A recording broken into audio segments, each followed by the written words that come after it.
Welcome back to Vietnamese Vixens. Today's story comes from a place a lot of you might recognize, that dangerous intersection between loneliness and hope.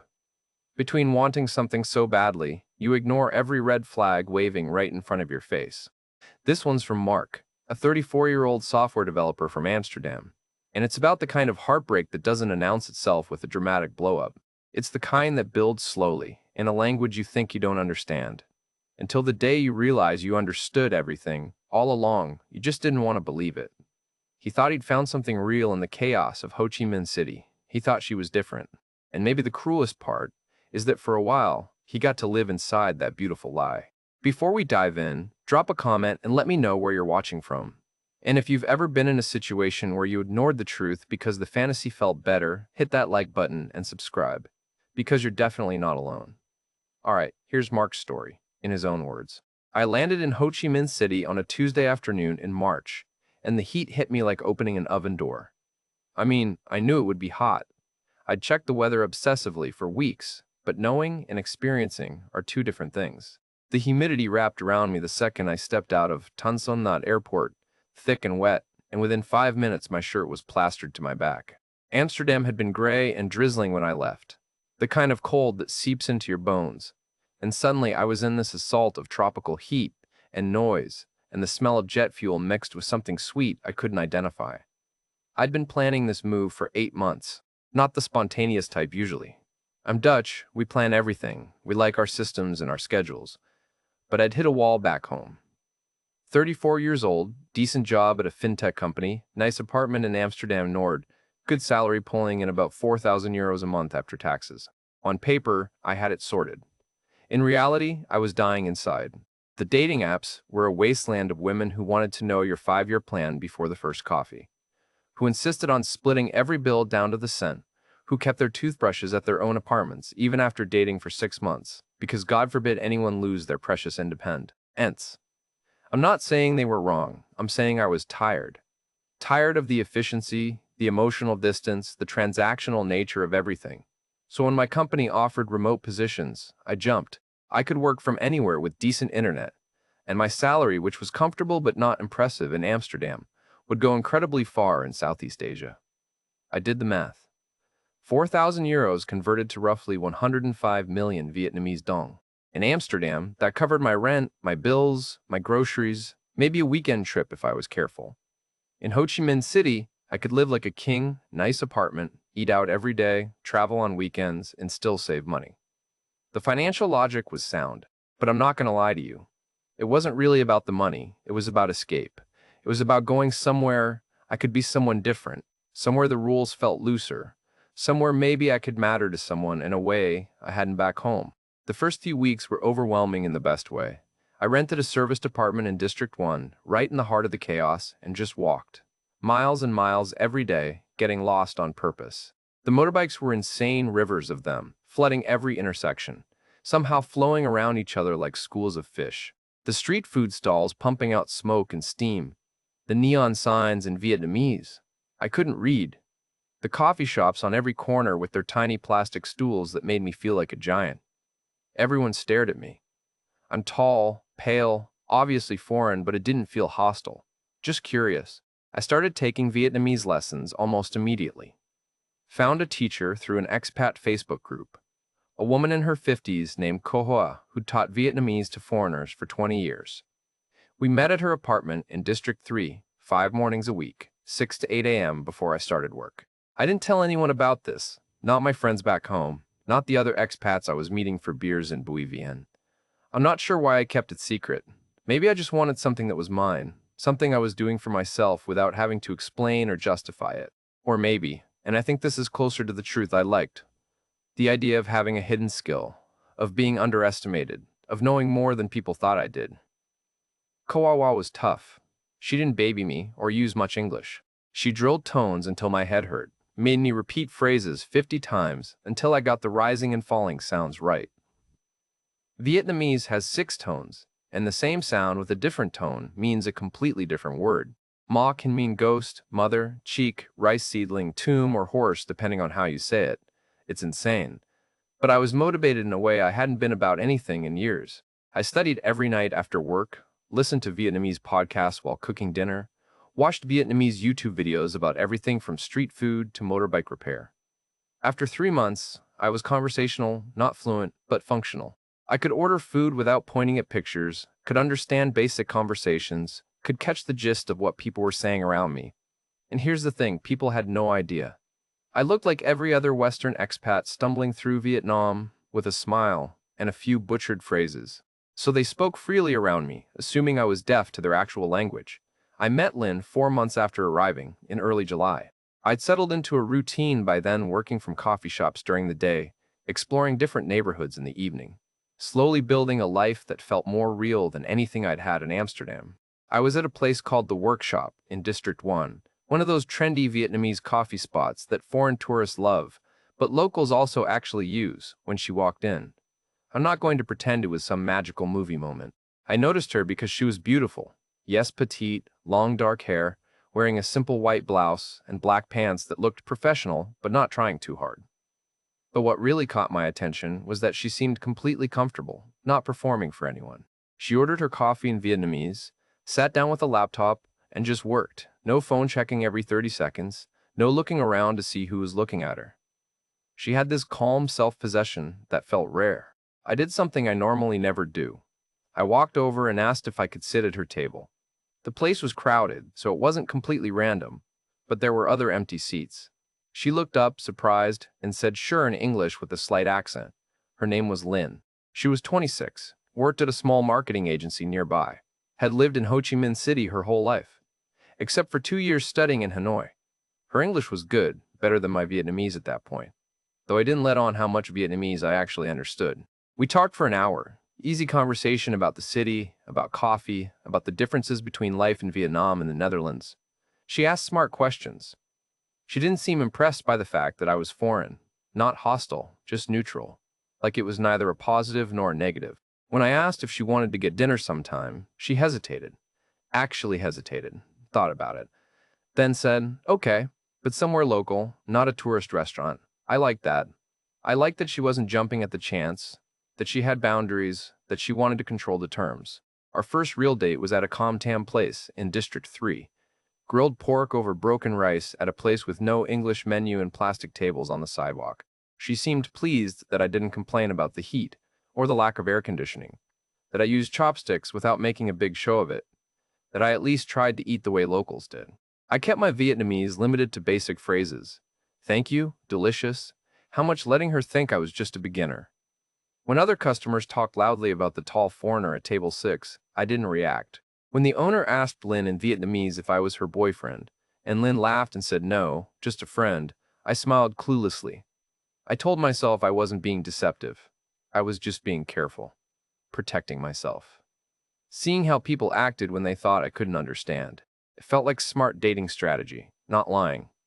We fell into a pattern over the next month. Dinner twice a week, weekend trips to the Mekong Delta or up to Dalat where it was cooler. She introduced me to her world, the night markets, the alley restaurants only locals knew, the coffee culture that had nothing to do with the touristy egg coffee spots. She taught me to say, ma, pa, you're so beautiful, and laughed when I got the tones wrong, when it came out sounding like I was saying, you're expensive, instead. I let her correct me, played the eager student, didn't mention that Kohoa had already taught me the phrase weeks ago, and I could say it perfectly.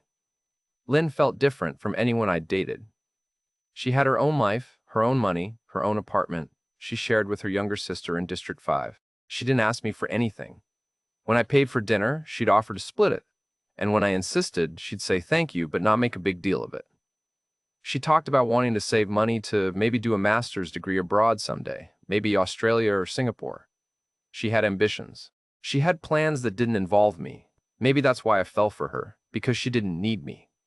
2 months in, she invited me to meet her family. They lived in a smaller district outside the main city, in a house that was modest but well-kept, concrete walls, tile floors, a small altar to ancestors in the corner with incense and photos. Her mother was warm, spoke no English, kept bringing out food and urging me to eat more. Her father was quieter, more watchful. Her younger brother, maybe 22, stared at me with open curiosity. Her sister, the one Lynn lived with, was friendly but distant. The dinner was overwhelming. So much food, everyone talking at once in Vietnamese, gesturing for me to try this dish, that fruit. I smiled and nodded and used my limited phrase arsenal, in Gong Qua. So delicious, Sakamen, thank you. I felt like a pet being paraded around, but not in a mean way, just in a this is unusual for us way. What I didn't show was that I understood about 60% of what they were saying. When her father asked Lynn, in rapid Vietnamese, how long I'd been in Vietnam and what I did for work, I kept my expression blank and ate my rice. When her mother asked if I had family money or just my salary, I sipped my tea. When her brother said something about foreigners always having money, that it must be nice, I laughed at nothing in particular, like I was just happy to be there. But the moment that stuck with me, the moment that should have been a screaming alarm, came when the family was cleaning up and I was in the living room pretending to look at my phone. They were in the kitchen, speaking in lower voices, but I could hear them clearly through the thin walls. Her father said, "He seems okay, stable job. Is he serious about you?" Lynn's response was casual. "It's too early to tell, Ba. We're just dating." Her mother chimed in, "Don't waste too much time if he's not serious. You're not getting younger." Then her brother, and this is the part that made my stomach drop, said something I only partially caught. Something like, "The plan working?" And everyone went quiet for a beat. Her father's voice, sharper. "Not in front of," and then he must have remembered I was in the next room, because he switched topics to something about needing to buy more rice. I sat there, phone in my hand, heart pounding. The plan. What plan? I ran through possibilities. Maybe they meant her plan to study abroad. Maybe her brother's plan to fix his motorbike, which had broken down according to an earlier conversation. Maybe I'd misheard entirely. My Vietnamese wasn't perfect, especially with their southern accent, which was different from Kohoa's more neutral teaching style. When Lynn came back into the room and sat next to me, took my hand, asked if I was okay, if her family wasn't too much, I pushed the unease down. I looked at her face, sweet and open, and told myself I was being paranoid. This is what happens when you understand a language but not the full cultural context. You misinterpret, you insert meaning that isn't there. "They're great," I told her. "Your mom's cooking is incredible." She smiled, relieved, and leaned her head on my shoulder. On the motorbike taxi ride back to the city, with her arms wrapped around me and the warm night air rushing past, I made a decision. I decided to trust her. I decided that whatever I thought I'd heard was my own insecurity talking, my own fear of being used, my baggage from Amsterdam dating culture projecting onto something innocent. I decided that Lynn was different. I decided that this time, I'd found something real. And for the next few weeks, I let myself believe it completely. Things moved fast after that family dinner. Maybe too fast, but I didn't want to see it that way. Lynn started staying over at my serviced apartment, more nights than not. And after a few weeks of her making the commute back to District 5 to get work clothes, I suggested we get a place together. Just suggested it casually one morning over coffee, expecting her to pump the brakes to say it was too soon. Instead, her face lit up in a way I hadn't seen before. "Really? You'd want that?" "Yeah," I said, and I meant it. Why keep paying for two places when you're here most of the time anyway? We found an apartment in District 2, in Nha Dien, the area where a lot of expats lived, nice and clean with wide streets and Western restaurants, but also expensive by Vietnamese standards. The place was beautiful. 2 bedrooms, modern kitchen, a balcony overlooking the Saigon River, gym and pool in the building. The rent was 15 million dong a month, which sounds insane until you do the conversion, about 570 euros. Less than a quarter of what I'd been paying in Amsterdam for a place half the size. The landlord wanted a foreign tenant, someone reliable who'd pay on time. So the whole process was smooth. I signed the lease. My name, my money, my responsibility. Lynn didn't offer to split it, and I didn't ask her to. It felt good, actually. Felt like being a man, a provider, something that had been educated out of me back in the Netherlands, where suggesting you pay for anything made you a sexist dinosaur. Here, it felt natural. She was making maybe 12 million dong a month at her marketing job, about 460 euros, and paying half the rent would have wiped out most of her salary. What kind of guy would I be to demand that? We moved in mid-September. I remember the exact date because it was my birthday, the 15th, and Lynn made a whole thing of it, cooking Vietnamese food in our new kitchen, buying a cake from a French bakery, wearing this red dress that made me forget every rational thought. We drank wine on the balcony and watched the city lights reflect off the river, and she told me she was falling in love with me, Said it in English first, then whispered it in Vietnamese against my neck. An hei I im you an hei I. I said it back, in English, because I was supposed to not know much Vietnamese. I love you too. That night felt like proof. Proof that I'd made the right choice leaving Amsterdam. That Southeast Asia wasn't just a geographic escape, but an actual new beginning. That Lynn was exactly who she seemed to be. The first crack came about 3 weeks later. Small enough that I almost missed it. Lynn mentioned at breakfast that she was thinking of quitting her marketing job. The commute from District 2 to her office in District 1 was brutal, she said. Could take an hour each way in traffic. The heat was exhausting. The motorbike ride in the rain was dangerous. And the pay wasn't great for the hours they demanded. She could probably find something closer, or maybe freelance for a while, take some time to figure out what she really wanted to do. I nodded along. It made sense. The commute did suck. I'd seen her come home tired and frustrated, and with my salary covering rent and most expenses, she had breathing room to be strategic about her next move. Take your time, I told her. Find something you actually want to do. She quit 2 weeks later. Came home early one afternoon, announced she'd given notice, seemed relieved and excited. Said she had a few freelance leads. Nothing concrete yet, but she'd figure it out. The freelance work never materialized, or if it did, it was sporadic enough that I never saw evidence of it. But I didn't push. She was home when I finished work. Cooked dinner most nights, kept the apartment clean, seemed happy. We fell into a comfortable domestic rhythm. I worked from coffee shops or the apartment. She'd meet friends for coffee or go shopping. We'd have dinner together and watch Vietnamese TV shows where I'd pretend to only understand about half of what was happening. My Vietnamese was actually fluent by this point. Khoi Hoa had moved me into advanced conversation classes, reading Vietnamese news articles, understanding different regional accents and slang. But I still didn't tell Lynn. It had become this weird secret I kept. Partly because I didn't know how to bring it up after months of pretending. Partly because some superstitious part of me thought revealing it would break whatever spell we were under. November came, and Lynn's mother got sick. Nothing life-threatening, Lynn explained, but she needed some medical treatments that weren't fully covered by the basic insurance her father's factory job provided. Tests, medications, maybe a small procedure. The total cost would be about 75 million dong. I did the math automatically, about 2,860 euros. Not a small amount, but not devastating either. How much can your family cover? I asked. Lynn looked uncomfortable. Maybe 20 million.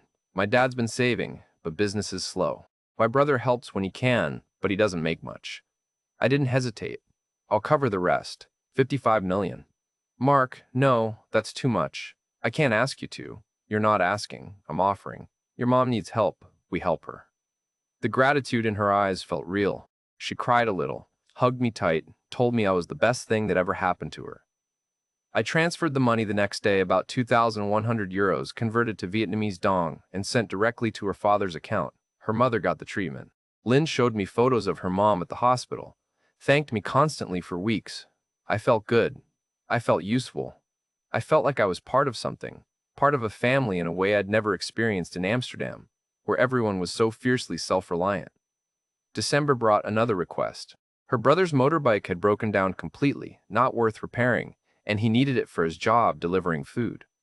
Could I help with a new one? A decent used Honda Wave would cost about 21 million dong, maybe 800 euros. I hesitated this time, not because of the money exactly, but because something felt off about the frequency. 2 big requests in as many months. But Lynn explained that her family wasn't used to asking for help, that they were embarrassed but desperate, that her brother had been borrowing friends' bikes but couldn't sustain that. I gave her the money. Watched the number in my bank account drop. Calculated that I'd now given roughly 3,000 euros to her family in 2 months. Still manageable. Still not enough to panic about. My salary kept coming. My savings back in the Netherlands were untouched. And what was money for, if not to help people you cared about? But I started noticing other things. Small things that individually meant nothing but together formed a pattern I didn't want to see. Lynn was on her phone constantly. Always had been. But now she angled it away from me, went to the balcony to take calls, typed with the screen tilted at an angle I couldn't see. When I asked who she was texting, she'd say, "Just Trang," or "Just my sister," in a tone that didn't invite follow-up questions. She went out more. Coffee with friends 3 or 4 afternoons a week, sometimes not coming home until evening. When I asked what she did, the answers were vague. just talking, chopping. You know, girl stuff. Once I asked which coffee shop, and she paused for just a beat too long before naming a place in District 1. She stopped asking about my day. In the beginning, she'd wanted to know everything, what I was working on, what I thought about Vietnam, what I missed about home. Now, our conversations were surface level. Logistics about dinner, mentions of her friend's dramas that I had no context for, complaints about the heat or the traffic. And the sex changed. Still happened regularly, but it felt performative in a way it hadn't before. Like she was doing it to keep me satisfied, rather than because she wanted to. Small things, she'd check her phone right after, or she'd initiate at strategic times, like after I'd mentioned my salary, or before asking if she could borrow money for something. I told myself I was overthinking it, that relationships naturally cooled from the honeymoon phase, that living together revealed the mundane reality beneath the romance, that I was being paranoid because of my trust issues from Amsterdam. But then came the night that cracked everything open. It was a Thursday in mid-December. I'd been working from home, finished early, was lying on the couch scrolling through my laptop. Lynn was in the shower. Her phone was on the coffee table, screen down. I wasn't the type to snoop, had never checked a partner's phone in my life, but when a message notification lit up the screen, I glanced over automatically. It was in Vietnamese. From someone named Trang. I could see the preview. Nong Tai Quang Chua, Tang Kong, Shua Ung, Shua Ong, Shua Hua. My stomach dropped. My stomach dropped. I knew enough Vietnamese to understand perfectly. Is the Western guy still giving you money? Mine cut me off. So unlucky. I sat there frozen, phone buzzing on the table. Another message came through. M. Fitty, Kijim, Imgia, Mingia, Mingia, Mingia, Mingia, Hon, Quigia, Linge, One, Wong. I have to find someone new. Korean old guys are easy, but kinda gross. The shower was still running. I could hear Lynn singing something softly. I picked up her phone with shaking hands, unlocked it. She'd never hidden her passcode from me, 1234, trusting or careless, and opened the message thread with Trang. I scrolled up. Weeks of messages. Casual chat about shopping, about other friends, normal stuff. But peppered throughout were references to your Western guy and foreign boyfriends and money. Trang complaining that her sponsor was getting suspicious, asking for advice. Lynn responding with tips about how to ask for money without seeming like you're asking, how to create emergencies, how to keep them feeling needed. One message from Lynn from 3 weeks ago. The key is making them think it's their idea. Don't ask directly. Just mention your family's problems and look sad. They love feeling like heroes. I should have stopped reading, should have put the phone down, confronted her right there. But I kept scrolling, needing to see how deep it went, how long I'd been blind. The shower shut off. I had maybe 2 minutes. I scrolled faster, looking for my name, for Mark, for something explicit. Found a message from October, Trang. How's the Dutch guy? Lynn, sweet but boring. I can handle it for a while longer. He makes good money and doesn't ask too many questions. Trang, you should push for a ring. Get the visa. Then you have options. Lynn, not yet. He's not that stupid, but I'm working on it.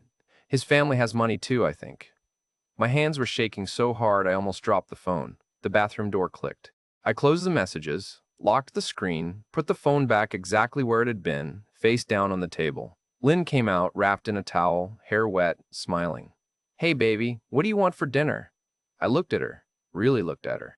At this woman I'd been living with for 3 months, who I'd given thousands of euros to, who I'd told I loved, who I'd imagined a future with. And she looked exactly the same as she always had. Beautiful, sweet, completely unreadable. I'm not hungry, I said. My voice sounded normal somehow. Maybe just ordered delivery. Okay, she said, and kissed the top of my head as she walked past to the bedroom. You seem tired? Work stressful? Yeah, I said, something like that.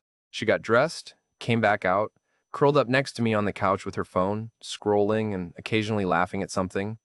I sat there rigid, trying to process what I'd read, trying to figure out what to do. Part of me wanted to scream, to throw her out right then. But a larger part, the part that terrified me, wanted to pretend I'd never seen those messages. Wanted to unsee them. Wanted to go back to 20 minutes ago when I still believed in the life we'd built. Because if I confronted her, If I admitted I'd read her messages, admitted I understood Vietnamese, admitted I'd been deceiving her even as she deceived me, then I'd have to face what came next. And what came next was going back to being alone, going back to Amsterdam eventually, to the cold and the efficiency and the dating apps and the emptiness of my old life. So I said nothing, not that night. I ordered us pizza, watched her eat and laugh at some Vietnamese comedy show, let her fall asleep with her head on my lap while I stared at the ceiling and felt my entire reality crumble silently around me. Over the next week, I became a ghost in my own relationship. I went through the motions, kissed her goodbye in the morning, asked about her day, had sex when she initiated but internally. I was watching everything through a different lens. Every conversation was a test. I knew she was failing. Every affectionate gesture felt like a performance I could now see through.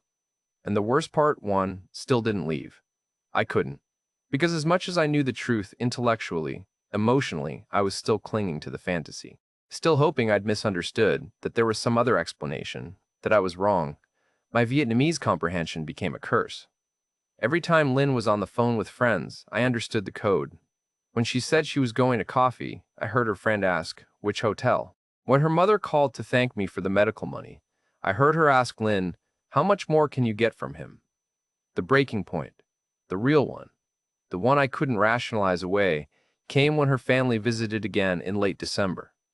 They came on a Saturday afternoon without much warning. Lynn had mentioned they might visit sometime that weekend, casual enough that I hadn't really prepared. Her father, mother, brother, and sister all crowded into our living room, and suddenly the apartment felt small despite its size. Her mother brought fruit rambutans and mangosteens in a plastic bag, and her father carried a bottle of rice wine he'd probably bought specifically for this visit. We sat in the living room, the awkward configuration of foreigners and family, and Lynn brought out tea and the fruit her mother had brought. I smiled, played my role, the friendly Western boyfriend who understood maybe every 10th word. Her father asked me questions in broken English about my work, about the Netherlands, nodding seriously at my answers. Her mother kept urging me to eat more fruit, gesturing enthusiastically. The sister mostly stayed quiet, scrolling through her phone. The brother, his name was Min, I'd learned, same as half the guys in Vietnam, apparently kept looking around the apartment with undisguised interest, commenting on the nice furniture, the view, the size. Then, Lynn suggested I go grab some snacks from the convenience store downstairs. We needed more drinks, she said, and maybe some bon to go with the tea. It was an obvious dismissal, sending me out so they could talk freely, but I played along. "Sure, no problem," I said in English. "I'll be right back." I took the elevator down, but didn't leave the building. Instead, I waited in the lobby for about 3 minutes, then took the elevator back up. Opened the apartment door as quietly as I could. They'd left it unlocked knowing I was coming back, and stepped into the entryway. Stood there in my own apartment, hidden from view of the living room by the wall that separated the entrance from the main space, and listened. They'd switched entirely to Vietnamese, speaking quickly, comfortable now that the foreigner was gone. Her father's voice, serious and low. "The apartment is expensive. How much is he paying for this?" Lynn, 15 million a month. Her mother, impressed. "That's more than your father makes. He must be doing well." Her brother Min, "All foreigners have money, man. That's why." He trailed off, but the implication was clear. Silence for a moment, then her father again. "How long do you think you can keep him interested? Has he mentioned marriage?" My heart was hammering so hard I thought they might hear it from the living room. Lynn's response was matter-of-fact, almost bored. "He's brought it up vaguely. Nothing serious yet. I think he's scared of commitment. Typical foreign guy. They want the girlfriend experience but not the actual responsibility." Her sister laughed. "Just like that Australian guy you dated before. Remember? He ran the second you mentioned meeting his parents." "This one's different though," Lynn said, more naive, easier to manage. "And he actually has consistent income, not like the English teachers who are always broke." Her mother's voice dropped lower, concerned. "But you need to think long-term, Con. You're 26 now. If he won't marry you, you're wasting time. The visa is the important thing. Once you get to the Netherlands, you have options. You can always divorce later." I stood frozen in my own entryway, hands still on the door, listening to them plan out my life like I was a financial instrument and not a person. Her father, has he sent money to his family? Does he talk about them? Lynn, not really. I think they're not close. He mentioned his parents once or twice, but changed the subject. "That's good for us," means less competition for his money. "Smart girl," her mother said. "You learned from watching your cousin with that Korean man. She pushed too hard, too fast, and he got suspicious. You're being patient. Her brother, how much have you got in total so far? Lynn paused. I could imagine her calculating. Maybe 70 million for mother's treatment, 21 million for your bike, and he pays for everything here. So maybe over 90 million direct, plus the apartment and food and everything. Maybe 150 million total, since we moved in together. I did the math automatically. About 5,700 euros in 3 months, more if you counted the rent and daily expenses. Her father whistled low. That's more than I make in 6 months. Foreign men are stupid, her brother said, and they all laughed. They come here thinking they're special, thinking Vietnamese girls actually love them. They don't realize we see them as ATMs. Not all of them are stupid, Lynn corrected. Some are lonely. That's different. Mark is lonely. That's why this works. He wants to believe he's special, that he found something real. As long as I keep feeding that fantasy, he'll keep giving. Her sister, what about that other guy you were seeing? The one from District 7. My blood went cold. Lynn laughed. Tun? He's just for fun. Mark is boring in bed, very mechanical, very serious. Tuan is exciting. But Tuan has no money, so he's just for when I need a break from playing the good girlfriend. They all found this hilarious. I heard them laughing, heard her mother telling her to be careful, not to let the foreign boyfriend find out, heard her father saying as long as she's smart about it. Then her brother said, you should ask him for more money soon. Tell him you want to start a business or something. Foreign guys love that they think they're investing in your future. I was thinking about that, Lynn said. Maybe say I want to open a coffee shop, or that I need money for an English course to improve my skills for a better job. Something that sounds productive. Her father, how much do you think he'd give? Maybe 10 million at once without questioning it. Maybe more if I build up to it. His salary is over 100 million dong a month. He can afford it. I'd heard enough, more than enough. I should have walked in right then, should have confronted all of them in Vietnamese, should have destroyed the illusion spectacularly. But I didn't. Because the same paralysis that had kept me silent for weeks was stronger than ever now. If I revealed what I'd heard, I'd have to reveal that I'd understood Vietnamese all along. I'd have to admit that I'd been lying too, in my own way.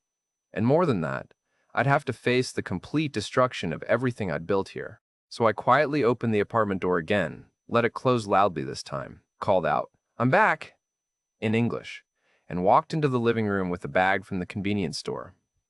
They all looked up, faces pleasant and welcoming, switching instantly into the roles they played when I was present.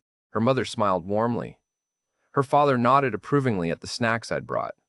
Her brother asked me in broken English if I liked Vietnam. Lynn got up and kissed my cheek, took the bag from me, started arranging everything on the table. I sat down and played my part, smiled, answered questions, laughed at appropriate moments.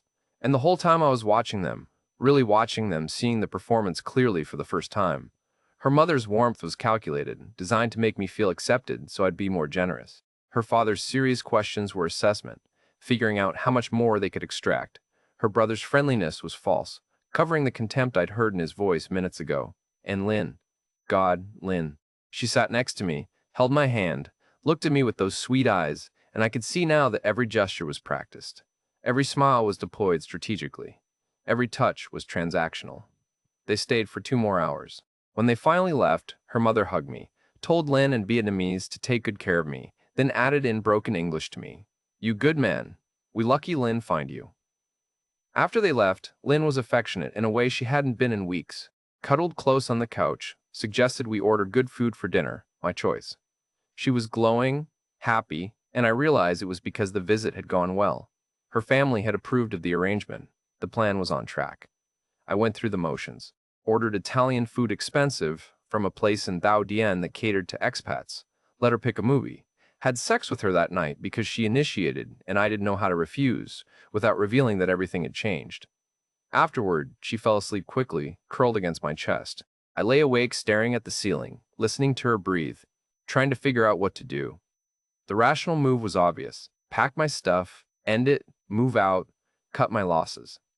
I'd lost maybe 6,000 euros total, painful but not life-destroying. I could get a new apartment, focus on work, eventually move to a different city or back to Amsterdam. Clean break. But I couldn't do it. Not yet. Because leaving meant admitting I'd been a fool. Meant going back to the loneliness that had driven me to Vietnam in the first place. Meant accepting that the fantasy I'd built, the fantasy of being special, of being chosen, of finding authentic love in an exotic location was exactly that. A fantasy. So I stayed. Days turned into weeks. I continued working, continued paying the rent, continued playing the role of the oblivious foreign boyfriend while understanding every word. It was a special kind of torture, this voluntary blindness. I'd hear her on the phone with Trang talking about me. "The ATM is still working fine," she said once, laughing. And I'd say nothing. I'd catch fragments of conversations with her sister about Chuen, this other guy, and I'd pretend I didn't understand. The request for 10 million dong came in early January, exactly as her brother had predicted. Lin sat me down one evening, looking serious and vulnerable, and explained that she'd been thinking about her future. She wanted to take a professional English course, one of the expensive ones that the business professionals took, not the cheap ones. It would help her get a better job eventually, make her more independent. The course was 10 million dong, about 380 euros. I looked at her face. At the practiced vulnerability, the calculated timing she'd initiated sex the night before had been extra affectionate all week, setting up this ask. "That's a great idea," I heard myself say. "I think you should do it." "Really?" Her face lit up. "You'd help me with it?" "Of course. It's an investment in your future." She hugged me, told me she loved me, promised she'd work hard and make me proud. I transferred the money the next day. She showed me a brochure for an English center, pointed out the course she'd supposedly enrolled in. I nodded along, knowing she'd probably never attend a single class, that the money would disappear into whatever black hole the rest had vanished into. But I still couldn't leave. The sunk cost was too high now. Not just the money, the emotional investment, the time, the complete restructuring of my life. I'd left Amsterdam for this. I'd learned a new language for this. I'd built an entire identity around being the guy who'd escaped the West and found something real in Southeast Asia. Then came the day I followed her. It was a Wednesday in mid-January. She said she was meeting Trang for coffee in District 1, would be back around 5. I said fine, I had work to do anyway. Watched her leave the apartment building, then grabbed my motorbike helmet and followed. I learned to ride a motorbike shortly after arriving in Vietnam. It was the only way to really navigate the city. I stayed far enough back that she wouldn't notice, weaving through traffic, keeping her in sight. She didn't go to District 1. She went to District 7, to a newer area with modern apartments. She parked her bike outside a coffee shop, but instead of going in, she walked to the apartment building next door, waited in the lobby. A few minutes later, a guy came down, Vietnamese, young, maybe 28, good-looking in that styled hair and tight jeans way. They kissed, not a friendly peck. A real kiss, comfortable and familiar. I watched from across the street, sitting on my bike, helmet still on. Watched them go upstairs together, his arm around her waist, her laughing at something he said. I waited. Sat there for 2 hours on my bike, just watching the building entrance. They finally came out around 3:30, and she was on her phone immediately, probably texting me some excuse for why she'd be late. The guy Tuan, I assumed, walked her back to her bike, kissed her again, smacked her ass playfully as she drove away. I followed her back to Tao Dien. She stopped at a coffee shop in her neighborhood, sat there for 30 minutes scrolling through her phone, probably establishing her alibi. Then she came home. "Hey baby," she said brightly when she walked in. "Sorry I'm late. Traffic was terrible, and Trang wanted to try this new cafe that was so far." "No problem," I said. "How was it?" "Good. We mostly just talked about her job drama. You know how she is." I nodded, watching her face. The lying was effortless. No tells, no hesitation, no guilt. She'd perfected this. That night, I made a decision, not to leave. I still wasn't ready for that. But to test how far this could go, to see what the breaking point was, if there even was one. "Hey," I said over dinner, "I've been thinking." She looked up, instantly attentive. "Yeah? Your dad mentioned his business was struggling. How bad is it really?" I watched her recalibrate, figure out where this was going. It's pretty bad, actually. He didn't want to worry you with details, but he might have to close if he can't get some capital to cover debts and buy new equipment. How much would he need? She bit her lip, the picture of reluctance. "I don't know. I don't want to ask you for more. You've already done so much. Just tell me. How much? Maybe 250 million? That's a lot. I know. It's too much. Forget I said anything.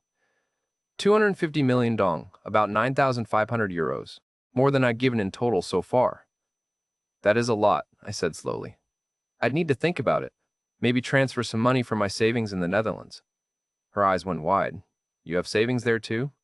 "Yeah, not a huge amount, but some." I could practically see the calculator running in her head, reassessing my total worth, planning the long con. I couldn't ask you to touch your savings, she said, but her tone suggested she absolutely could. Let me think about it, I said. I'll let you know. I never intended to give her the money, but I wanted to see how she'd play it, how she'd escalate. Over the next week, she mentioned her father's business problems every few days. Casually, never pushing too hard, but keeping it present. Her mother called once, and Lynn translated the conversation for me, her mother supposedly asking about me, sending regards. But I understood the actual conversation. Her mother asking if I'd agreed to the money yet, Lynn saying she was working on it, her mother saying to cry if she needed to, that foreign men couldn't resist tears. I told Lynn I could give half. 125 million dong, about 4,750 euros. I watched her face light up, watched her throw her arms around me, watched her kiss me and tell me I was saving her family, that she'd never forget this, that she loved me so much. I transferred the money 2 days later, sent it directly to her father's account like before. Got a thank you message from her father, awkwardly typed in English, "Thank you, Mark, you good man, help family. We not forget." 3 days after that, I followed her again. Same routine, said she was meeting friends. Actually went to District 7. This time, Tuan came down to the lobby on a brand new motorbike, shiny red Honda, top of the line. He was showing it off to her, and she was laughing, admiring it, climbing on the back. I took photos this time. Couldn't help myself. Pulled out my phone and documented them together. Her arms wrapped around him on his new bike, bought with my money filtered through her fabricated family emergency. They rode to a restaurant. I followed at a distance, parked across the street, watched them through the window. They looked happy. In love, even. The way they touched each other, the way they laughed, it looked more real than anything Lynn and I had ever shared. I sat there on my motorbike, looking at the photos on my phone, adding up all the money in my head. 75 million for her mother's medical treatment that probably never happened, or happened, and they paid for it themselves while pocketing my money. 21 million for her brother's motorbike. 10 million for the English course she never attended. 125 million for her father's business that probably didn't need saving. Plus 3 months of rent, food, entertainment, everything. Total damage, roughly 25,000 euros. About 6 months of my salary. Not enough to bankrupt me, but enough to hurt. Enough to matter. I should have confronted her that night, should have packed my stuff or thrown her out, should have ended it with whatever dignity I had left. Instead, I went home and waited for her. She came back around 8, all smiles, said she'd had dinner with friends, asked about my day. I told her it was fine. We watched Netflix. We went to bed. I couldn't do it, couldn't blow it all up. Because what came next? Moving out of the nice apartment back to some shitty service studio? Going back to working alone in coffee shops, eating alone, sleeping alone? Eventually slinking back to Amsterdam with my tail between my legs, back to the gray skies and the soul-crushing dating apps, and admitting that my big escape had been a humiliating failure.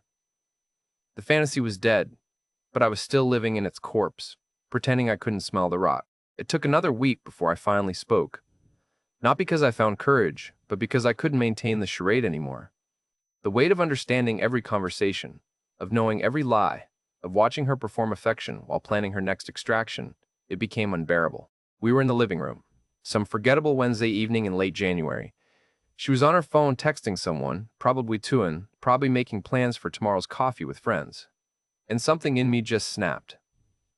"Lynn," I said, in Vietnamese, perfect Vietnamese with the correct tones, the southern accent I'd learned from months of immersion. She looked up, confused. "What?" "Nh Biet Hart Rushi," I continued in Vietnamese. "I know everything." Her face went white. The phone slipped from her hand onto the couch.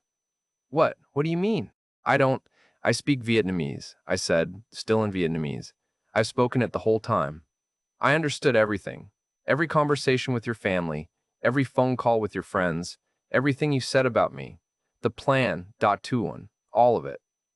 She stared at me like I'd turned into someone else, which, in a way, I had. "How long?" she whispered in Vietnamese. "Since before I met you, I was already fluent when we started dating." The implications crashed over her. Every private conversation she'd had in front of me, every strategy session with her family, every call with Trang about managing the foreign ATM, I'd understood it all. "Why didn't you say something?" Her voice was small. Because I wanted to believe it was real. Because I'm an idiot. Because I was lonely enough to accept a beautiful lie over an ugly truth. She started crying. Real tears or fake, I couldn't tell anymore. Mark, please, it's not what you think. Your mother's medical treatment that cost 75 million dong? Was she actually sick? Silence. Your brother's motorbike? Did it actually break down, or did you just want him to have a new one? More silence. The 125 million for your father's business. That went straight to Tuan's new Honda, didn't it? How did you... She stopped herself, realizing she'd just confirmed it. I followed you. I saw you with him. I saw his new bike. I did the math. She collapsed into tears then, but they felt performative even now. I'm sorry. I'm so sorry. It started as just a little help from my family, and then it got out of control, and I didn't know how to stop, and... Stop, I said. In English this time. Just stop. No more lies. I can't listen to any more lies. She switched tactics, which I'd known she would, anger replacing tears. You lied too. You pretended you didn't speak Vietnamese. You were spying on me. I was learning a language. You were running a con. It's not the same. You're right. It's not. Because I actually loved you. Or I loved who I thought you were. That landed. She went quiet. Was any of it real? I asked. Anything at all? She looked at me for a long moment. I could see her calculating even now, trying to figure out which answer would work best. Finally, she just shrugged. Does it matter? And that, somehow, was the most honest thing she'd ever said to me. I packed a suitcase that night, took my laptop, my clothes, my passport, left everything else. Booked a room at a serviced apartment in District 1, the same building I'd stayed in when I first arrived in Vietnam, the place where this whole thing had started. She didn't try to stop me, just watched from the couch as I gathered my things, crying quietly. At the door, I turned back. The lease is paid through the end of February. After that, you're on your own. Where will you go? I don't know. Maybe back to Amsterdam, maybe somewhere else. Anywhere I can stop being stupid. I left our apartment. My apartment. The one I'd paid for. The stage where I'd perform my role as the oblivious foreign boyfriend and didn't look back. 3 weeks later, I was on a flight to Amsterdam. The dead of winter, gray and cold, exactly as I'd left it 11 months earlier. I'd quit my job in Vietnam, arranged a new position back with my old company, found a depressing studio apartment in Amsterdam Nord that cost more than the beautiful place in Tau Dien. Total financial damage, I calculated it obsessively on the flight. 25,000 euros given to Lynn and her family. Another 8,000 or so on rent and expenses during those final months. 33,000 euros total. More than 8 months of my salary after taxes. Not enough to destroy me, but enough to hurt for years. But the money wasn't the real loss. The real loss was harder to quantify. I'd lost faith in my own judgment. Lost the ability to trust my instincts about people. Lost the fantasy that I could escape into a simpler life somewhere exotic and find authentic human connection. Lost the version of myself that believed he was special enough to be chosen, loved, valued for something beyond his Western passport and his bank account. Back in Amsterdam, I did what everyone does after a spectacular failure. I threw myself into work, rejoined the dating apps I'd deleted a year earlier. Went on dates with Dutch women who wanted to know my 5-year plan, who insisted on splitting bills, who kept separate apartments even after months of dating. And you know what? It was fine. Not exciting, not passionate, not the romanticized adventure I'd imagined in Vietnam, but it was honest. These women didn't love me, but they didn't pretend to either. They didn't see me as an ATM or a meal ticket or a visa opportunity. They saw me as another person navigating the same modern dating wasteland, equally damaged, equally cautious, equally cynical. It's been 4 months now since I left Vietnam. Sometimes I wonder what Lynn is doing, if she found another foreign guy to support her. If she's still with Tujin, spending someone else's money on his lifestyle. If she thinks about me at all, or if I was just another transaction in a long series of transactions. Mostly, though, I try not to think about it. Because when I do, the thing that bothers me most isn't that she lied. It's that I knew she was lying, understood every word, heard every plan, saw every manipulation, and I stayed anyway. I spoke Vietnamese fluently. I understood everything.